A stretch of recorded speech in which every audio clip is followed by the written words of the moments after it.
let's talk about your trip to the Middle East. What were your real big takeaways from that trip? Well, Dan, in a trip that covered 5 different countries over the course of a week, it was clearer than ever to me that every national leader, every regional leader I met with wants the United States involved in trying to stabilize and provide more security for a region where there's a lot of insecurity and a lot of challenges. And in every country, the ongoing war in Gaza was a critical issue of concern. My hope is that in the coming days, we will see a hostage and humanitarian ceasefire, a hostage release and humanitarian ceasefire negotiated between Hamas and Israel. And I know that senior American leaders are in the room pressing forward on trying to get that done, particularly before the beginning of the Muslim holy month of Ramadan in the middle of March. Senator, I know you met with Prime Minister Netanyahu. Was he open? Was he willing to go that ceasefire route? Prime Minister Netanyahu recognized that President Biden and many of our leaders, and myself included, have pressed hard for him to hold off on a full-scale ground assault into Rafah until there is the best possible chance given for a hostage release and ceasefire. And if they cannot reach that agreement, to give time for civilians to be relocated and for humanitarian aid to be delivered inside Gaza. I pressed my concerns forcefully with him that there not be another round of significant civilian deaths associated with an assault on Rafah. The Prime Minister and his defense minister and advisors reiterated to me that they believe there are 4 combat brigades of Hamas fighters still in Rafah, and that they will not have finished their job of providing security to the Israeli people after the attack of October 7th if they don't complete their mission of eliminating Hamas. The debate we ended up engaging in was how much more of this can the Palestinian people take, can the region take, and can the supporters of Israel around the world take? Senator, I know you said in your statement one of your big concerns was a full-fledged conflict with Hezbollah. Can you talk a little bit about that? I also visited Lebanon. I was in Beirut and met with some of the most senior elected leaders and military leaders in Lebanon. Hezbollah is an Iran-aligned terrorist group. The United States has designated it alongside Hamas as a terrorist group. And they have a very sophisticated arsenal of ballistic missiles and a very capable military. And they have been firing into Israel almost every day since October 7th. They stand on the verge of escalating into a regional conflict on the north of Israel and the south of Lebanon. There's already close to 200,000 civilians who have fled the border regions of these 2 countries.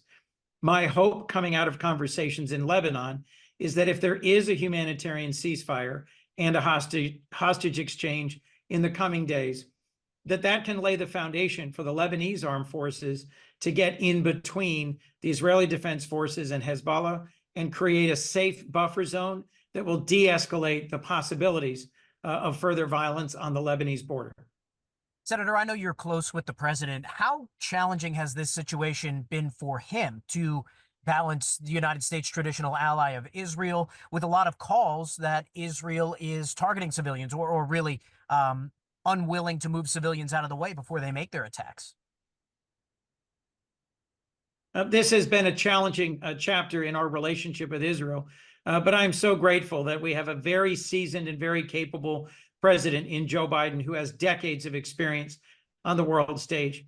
He's known Bibi Netanyahu for decades. He's known every one of the major leaders of Israel back to the 1970s. And he understood that the Hamas attack of October 7th that massacred 1,200 innocent Israeli civilians and took hundreds of hostages was a shattering moment for the Israeli people. It robbed them of their sense of security.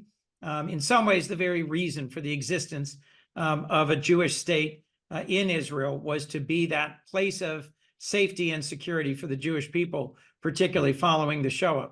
And Joe Biden showed that he was willing to come and to demonstrate his support for the Israeli people in their moment of need. He has also, from the very beginning, said to the Prime Minister and the War Cabinet that they need to conduct their campaign against Hamas which is a legitimate exercise of their obligation to defend their own people in a way that doesn't needlessly harm civilians. They need to give safe passageway out. They need to help facilitate the delivery of humanitarian aid. And President Biden's steadfast pressure has made a difference on those 2 points. But for many of us, our concern, and I think my president shares this concern, is that this last chapter of the war against Hamas in Rafah may be one where there are just too many civilians, too concentrated for there to be any acceptable path forward for a campaign. Senator, have there been talks with Prime Minister Netanyahu about possibly the U.S. kind of pulling down some of that funding if this indiscriminate shelling doesn't stop, if they go into Rafah without removing civilians? Is that something that's on the table? There have been some very difficult and sensitive conversations about every aspect of this struggle. So, for example, settler violence in the West Bank, something that both Secretary Blinken and President Biden pressed Prime Minister Netanyahu to stand against some of the most extreme elements of his governing coalition that were encouraging or facilitating settler violence. Ultimately, President Biden imposed sanctions on several individuals who were encouraging vigilantism in the West Bank. And Prime Minister Netanyahu has understood and accepted that point. There has been steady pressure for more and more humanitarian aid to get into Gaza, and the level and amount that's gotten in has improved, but it is still far from enough. There have been some discussions in the Senate about conditioning our aid to Israel, and as a result of those conversations, President Biden issued a national security memorandum to require that there be a thorough review of whether or not the military equipment and funding that we're providing to Israel is being used in compliance with the rules of war, and whether or not they are fully partnering with us in facilitating the delivery of desperately needed humanitarian relief. Senator, I know this is a loaded question, but after this war, what is the pathway to peace in the Middle East? So one of the topics I've been discussing with leaders throughout the region now for several months is the very real possibility of a negotiated end to the Arab-Israeli conflict. The most important element of that would be Saudi Arabia, the Kingdom of Saudi Arabia, recognizing Israel and Israel's right to exist, and Israel recognizing Saudi Arabia and entering into an economic and a defense pact, similar to what they have already with Jordan and Egypt, and similar to what under the previous administration happened under the Abraham Accords. That cannot happen unless there is a path forward for Palestinian self-governance and self-determination. That can't happen unless there's an end to the fighting in Gaza. That can't happen unless there is a restoration of all the humanitarian conditions and needs of the Palestinian people in the West Bank and Gaza. But I discussed this urgently with Prime Minister Netanyahu, and several months ago with a bipartisan group of senators, I visited Crown Prince Mohammed bin Salman in Saudi Arabia and President al-Sisi in Egypt. There is a real opportunity for peace here on the other side of this war against Hamas in Gaza, but it requires an end to the fighting, a humanitarian ceasefire, and the beginnings of serious and direct negotiations with representatives of the Palestinian people. Right now, that seems hard to imagine, given how brutal and how significant the fighting has been, and given how violent and shattering the terrorist attack of October 7th was. But if we do not begin to push for regional peace and for the sort of security that Palestinians and Israelis both deserve, and the kind of lack of violence and conflict that the whole region needs and deserves, then we are doomed to simply spiraling further and further down into regional violence, which none of us want. So there is a possible pathway forward for a two-state solution, for an end to the Arab-Israeli conflict, and for reconciliation between Lebanon and Israel, between Jordan and Israel, between Saudi Arabia and Israel. But it's very difficult. I am continuing to push for it. And I know so too is our Secretary of State and our President Joe Biden. Senator, you spoke directly with the Prime Minister of Israel. Is he open to that pathway? He is open to that pathway. He has long believed that the greatest accomplishment that he could have as Prime Minister is mutual recognition with Saudi Arabia, the end to the Arab-Israeli conflict. but he remains determined, as he put it, to finish the job in the war against Hamas. My question to him was, at what cost? And is it possible that by conducting this war the way you are at this point going forward, you are merely leading to more radicalization and more extremism of those who are seeing the degree of suffering and the civilian deaths in Gaza? And as a result, you may actually be winning the battle but losing the war of trying to deliver security to the Israeli people. How did he respond to that, if you don't mind me asking? We disagreed. He is a capable and forceful elected leader, and I respect the fact that Israel's a democracy and they've elected him as their leader. But we have a different sense of priorities and a different sense of what should be happening in the immediate future. I also met with the president of Israel and with the leader of the opposition, Yair Lapid. There's a very complex political setting in Israel right now. And this is an important ally of the United States that's in the middle of a conflict. And I respect the fact that we have strong differences of opinion about what should come next.